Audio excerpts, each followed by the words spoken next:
Boy Color. Get into it. The Nintendo Game Boy Color is one of the most famous video game consoles to have ever existed. Coming out in 1998 and lasting all the way to 2003, it managed to sell nearly 120 million units. Now, one of the great things about having a Game Boy Color back in the day was that you could go to the store and you could get pretty much a whole variety of colors and designs, which was really freaking awesome. So today we're going to talk about all the different colors, limited editions, what have yous of the Game Boy Color. Now, in doing research for this, I have gone ahead and put it into a few different basic groups. We have the basic colors, we have limited edition colors, we have special edition variants, and then we have the Pokemon ones. So let's start with the basics. Pretty much around the world, if you wanted to get a Game Boy Color, you could get them in the following: purple, teal, light green, fuchsia, yellow, clear purple, and ice clear. With these being the most popular models available, they pretty much all run for about $20 to $35 loose, and of course much more if you have the box. Moving away from the basics, we're going to move into some limited edition colors that unfortunately were all Japan exclusives. Now these guys are a little bit more expensive, they were limited edition of course, so they are going to be a little bit more valuable, but here as you can see we have clear black, clear green, midnight blue, ice blue, clear orange, another clear blue, and the thing about that last one though, it's not the same. This one is actually exclusive to the Japanese airline ANA with a limited run of 1,000, supposedly. I say supposedly because information about it is a little scarce and it's hard to pinpoint the fine details. Now these different models were for the most part all Toys R Us Japanese exclusives. The next section is the Pokemon ones. Here we have 7 different Pokemon variations that were available all around the world, some to certain countries. For example, the first one up on the screen here is the special Pikachu edition that came with a copy of Pokemon Yellow. Now a lot of you I'm sure had that one growing up. I personally had Pokemon Silver and Gold edition. This one's really cool. I physically have had this one before, and it depending on what way you look at it in the light, it either appears silver or gold-like. It's really cool and was also a Toys R Us exclusive.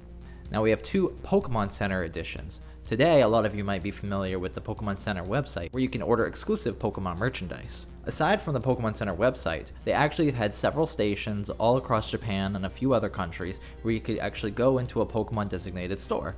And so, to commemorate those stores, they had 2 different editions. They had a silver one and an orange and blue one. Now here we have 3 more remaining. There is one that seems to be an Australia exclusive, which has yellow and blue. There is a Hong Kong edition, which is blue and white, and then the last one is a Taiwanese version, which is clear green and white. Out of all of these Pokemon editions, that Taiwanese one, I'm not even sure if it was a Taiwan exclusive, because the information about this one is particularly scarce, and in fact, I couldn't even find any pricing for it. So it is that uncommon, and because of that, I'm not sure how accurate my information is. In fact, I barely have any information. All the different Pokemon editions seem to go on average for about $100, minus the clear green and white Taiwanese edition. So pretty much if you happen to see a Pokemon themed Game Boy for cheap, I would snatch it up if you can, because these are prices just for ones that are loose without the box. The last section is the special edition variants, and pretty much most of the time, that means that the consoles are two-tone, where the top part of the case, where you see all your buttons, is a different color variation from what the bottom half is, the part where you rest your hands, or the underside of the console.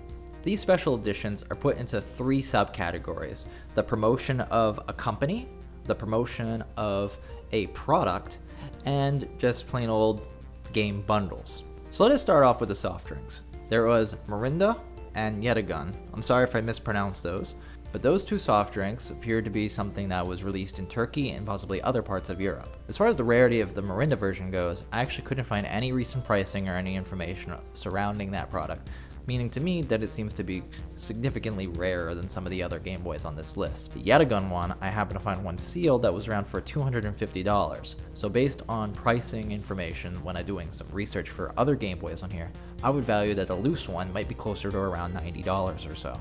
But that's just a guess. Now, as far as companies go, the following companies had their own versions. Starting with Tommy, that's a US company that had a limited edition run available only to employees of their company.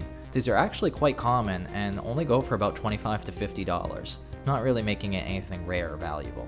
Lawson is Japan's second largest convenience store, or so I'm told, and they partnered with Nintendo to have their own exclusive edition. Jasco actually had two different variations that was less about their company and actually seemed to really fully embrace the whole Mario side of things, where this could have easily been sold in something like a Toys R Us or anywhere else for that matter.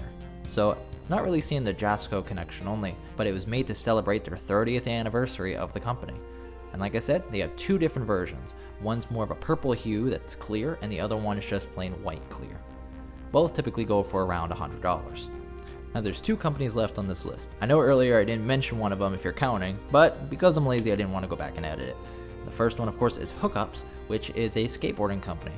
Now the thing about this is I don't know much about skateboarding, but I do know back in 2001 that they had this limited edition console that I don't want to say they gave away because I actually don't know the details of it. I just know that they were present at ASR, which from what I hear is like the E3 equivalent for skateboarders, which sounds awesome.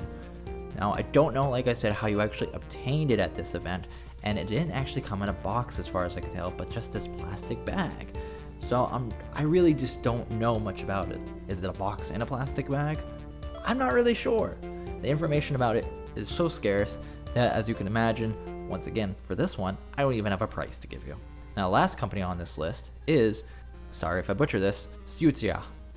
Of course, I probably butchered that, but all I know is that they're another company that had their own product, but I'm not sure if it was limited to just employees of the company or what. Information about this one is scarce as well. When it comes to these company exclusive products, they're usually hard to pin down. Anything that relates around some sort of product, a company, what have you, information is usually just more between the companies themselves, and not something that's usually made available to the public, making it hard to gauge some of these things. Next we have what would be bundles, and for actual games. Here we have two Hello Kitty special box editions, where they had a logo that was put in two different locations, and was released in 1999 and 2000. The next one is also a pink one, which was used for the Card Captor series, which was also released in 1999. And now we also have another pink one, which was for, I don't know if I'm saying this right, but Sakura Tyson. And that is that for the ones that were related to games. Now there's two special edition variants left. One of them is a Neotones Australian flag with yellow buttons, and it's green. It just overall looks really cool. It was used to promote the Sydney Olympics, which is awesome. And various sources said that there's only 100 of these out there. Other places say it was 100 per region. So I'm not really sure exactly on the details because once again, the rarer the products are, the more information is scarce. And of course, the last one on this list is very weird to me. I have no idea what I'm actually talking about when I talk about this one, but it's called the Ferrero SP Competition. And it's yellow with the Happy Hippo logo and Happy Hippo character, Max Matig. It came bundled with the German game, and I'm totally gonna butcher this, Das Geheimnis der Happy Hippo Insel, which was, of course, limited to be a Germany exclusive, which only had 111 units made. That would probably make this definitely the most coveted out of all of the Game Boy editions out there, but of course, I can't speak for all the collectors. But in my opinion, this is definitely one of the top 3 rare editions. Now, the very last thing is something that is actually missing on this list, which is the Lufthansa Flight Exclusive Edition.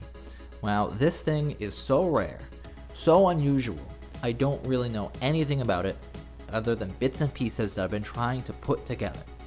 Now, there's only these 3 photos of it in existence, and one of them, as you can see, has someone's writing over it, which is probably a collector who actually owns it. Now, one of the things about this edition is, from what I can tell, is during a time when electronics were straight out banned on this Japanese flight airline, they actually had a limited edition made for their flights that first class passengers could use. Now, because of this, they were never sold, unless they were, because like I said, information is so scarce, we're just speculating now.